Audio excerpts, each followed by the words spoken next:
विषय चल रहा है ईश्वर स्तुति प्रार्थना उपासना।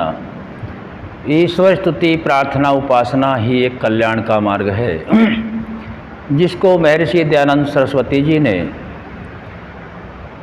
इस विषय को रखा है। इसमें मंत्र चल रहा है ओम ये आत्मदा बलदा यस्य विश्व उपासते प्रत्यसम यस्य देवाः यस्य छायामृतं यस्य मृत्यु कस्मै देवाय हविषा विधेम। इस मंत्र के कुछ भाग को हमने जान लिया है, आगे का जानने का प्रयास करते हैं। मंत्र का भावार्थ के अनुसार ही हम समझ सकते हैं, ताकि मंत्र के जो भावार्थ हैं, जो अर्थ हैं, उनके प्रति श्रद्धा यदि उत्पन्न हो जाए तो हम सभी का कल्याण होना संभव है। ज्ञान से ऊपर भावना की बात रखी गई है। जैसा ज्ञान हमें प्राप्त होता है वैसी भावना उत्पन्न होनी चाहिए। जो आत्मज्ञान का दाता, आत्मा का ज्ञान कराने वाला, शरीर आत्मा और समाज के बल का देने हारा, जिसकी सब विद्वान लोग उपासना करते हैं, जिसका प्रत्यक्ष सत्य स्वरूप शासन न्याय अर्थात शिक्षा को मानते हैं। यहाँ तक हमने अर्थ को जाना है। आगे जानते हैं जिसका आश्रय ही मोक्ष सुखदायक है। अब हमें यह समझना है जिसका आश्रय किसका, अर्थात परमपिता परमात्मा का। यदि हम परमपिता परमात्मा के आश्रय हैं, इसका आश्रय ही मोक्ष सुखदायक है। मोक्ष अर्थात सभी दुखों से छूटना। प्रत्येक प्राणी जिनके अंदर सभी के आत्माएं विद्यमान हैं, जड़ पदार्थ को छोड़ करके जो भी चेतन जगत हैं, सभी सुख चाहते हैं और सुख के लिए ही प्रयत्न करते हैं। परमात्मा का आश्रय ही मोक्ष सुखदायक है।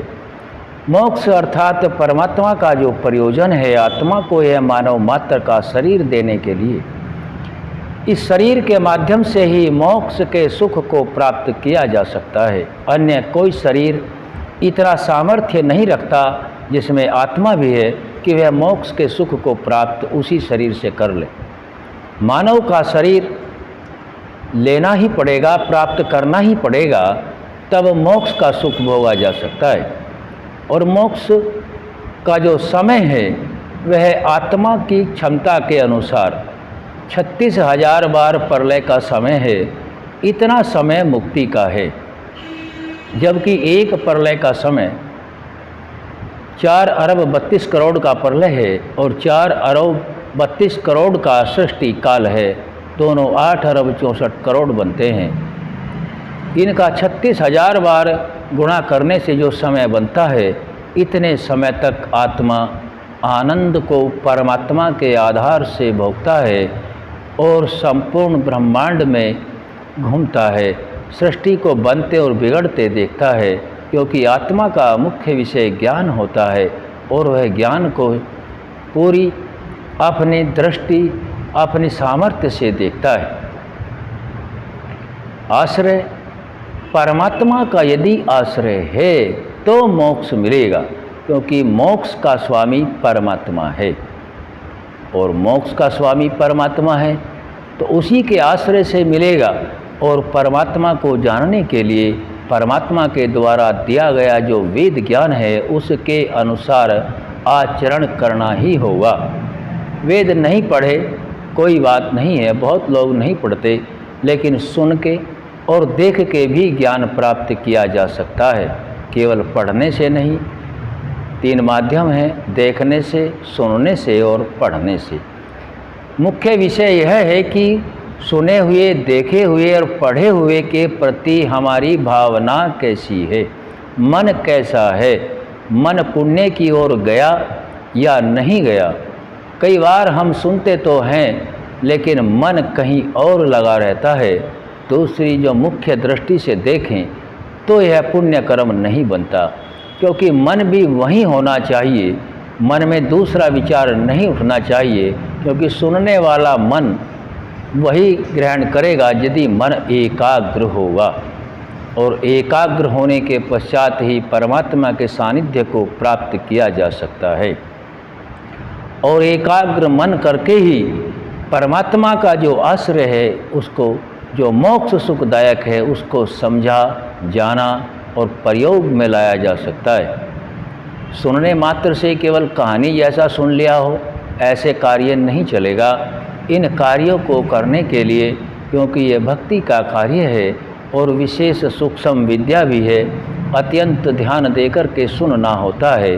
और इस विषय पर चलने के लिए जो ये साधन है हमारे, जैसे महर्षि पतंजलि ने साधन पाद के अंदर पहले ही 3 दिए हैं, तप, स्वाध्याय, ईश्वर प्राणिधान। तप अर्थात किसी भी कार्य को करें तो हम सभी को, आत्माओं को एक जैसा मान करके, जैसा मुझे सुख प्रिय, दुख अप्रिय, मान सम्मान प्रिय, असम्मान अप्रिय, वैसा सर्वत्र मानते रहें। और प्राणी मात्र के लिए हम कल्याण की बात सोचते रहें, मन में विचार करें और उसको फिर प्रयोग में लाएं। यह तप होता है। शरीर को कहीं अग्नि जलादि में ऐसे ही निरर्थक समय बर्बाद करने का नाम तप नहीं है। किसी प्रयोजन के लिए, आत्मा की उन्नति के लिए, धर्म की उन्नति के लिए, सत्य के मार्ग पर चलने के लिए, अच्छी जगह जाने के लिए, बुरी आदतों को छोड़ने का जो काम है उसका नाम तप है। यदि हम अपने बच्चों को अपने से दूर करके किसी सही शिक्षा विद्यालय, गुरुकुल आदि में भेजते हैं तो यह भी एक प्रकार का तप है। और विद्यार्थी यदि ध्यान पूर्वक उस विद्या को ग्रहण करता है, दाएं बाएं से मन को रोकता है, तो यह भी एक तप है। हम भोजन कर रहे हैं, भोजन करते समय यदि अन्य प्राणी आ जाए तो अपने भोजन को, या हमारे पास पर्याप्त उतना ही है, उसमें से पहले उसको कुछ हिस्सा दें जितना उसके योग्य है, फिर बाद में भोजन को करें, तो यह भी एक तप है। तप धर्मानुकूल होना चाहिए और तप करने के पश्चात तुरंत ही आत्मा प्रसन्न होता है, यह उसकी एक पहचान है।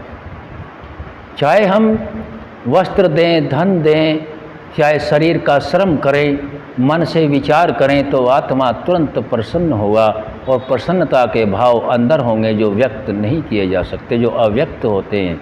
यहाँ से इसका ज्ञान हो जाता है। तो पहले ही बताया कि साधन तप है। दूसरा साधन बता दिया है कि स्वाध्याय। स्वाध्याय ऋषि प्रणीत ग्रंथों का अध्ययन करना और स्वयं को जानना, इसका नाम स्वाध्याय है। ईश्वर प्राणिधान, यह भी हमें विचार करना है कि हम सभी आत्माएं जिस शरीर में हैं, इस शरीर हमें जो साधन रूप मिला है, यह शरीर भी परमात्मा ने ही बना करके दिया है। इसके माता पिता बनाने वाले नहीं है। माता पिता तो एक माध्यम है, लेकिन सारी संरचना तो परमात्मा की ही द्वारा की गई है। और इसी संरचना के आधार पर हम ज्ञान को सीख करके हम सभी आत्माएं उन्नतियों को प्राप्त हो जाते हैं। आत्मा और शरीर अलग अलग हैं, पहले तो हमें यही ज्ञान निश्चय पूर्वक कर लेना है। जब तक यह ज्ञान नहीं होगा कि आत्मा अलग है और शरीर अलग है, तब तक आगे बढ़ना लगभग असंभव होता है। पहले यह दृढ़ निश्चय हो और इस निश्चय के प्रति भावना भी हो और यह आचरण में भी हो, तभी आगे बढ़ा जा सकता है। तभी हमें परमात्मा के आश्रय का पता लगेगा कि परमात्मा का आश्रय हाँ वास्तव में मोक्ष देने का है। क्योंकि परमात्मा हम सब का पिता है, राजा है, न्यायाधीश है, सभी सुखों का देने वाला है। और कोई भी पिता अपनी संतान को दुख में देखना नहीं चाहता। परमात्मा के आश्रय को समझने के लिए हमें परमात्मा के द्वारा दिए गए जो वेद ज्ञान है उसका सुन करके या देख करके या पढ़ करके अपने प्रयोग में लाना होगा, तभी हम इसको समझ सकते हैं। आज हमने इस मंत्र को यहाँ तक जाना है कि जिसका आश्रय ही मोक्ष सुखदायक है। आगे का विषय आगे रखेंगे, जो आगे भावार्थ दिया गया है उस भावार्थ को आगे समझेंगे। आज यहीं तक रखेंगे। ओम शम।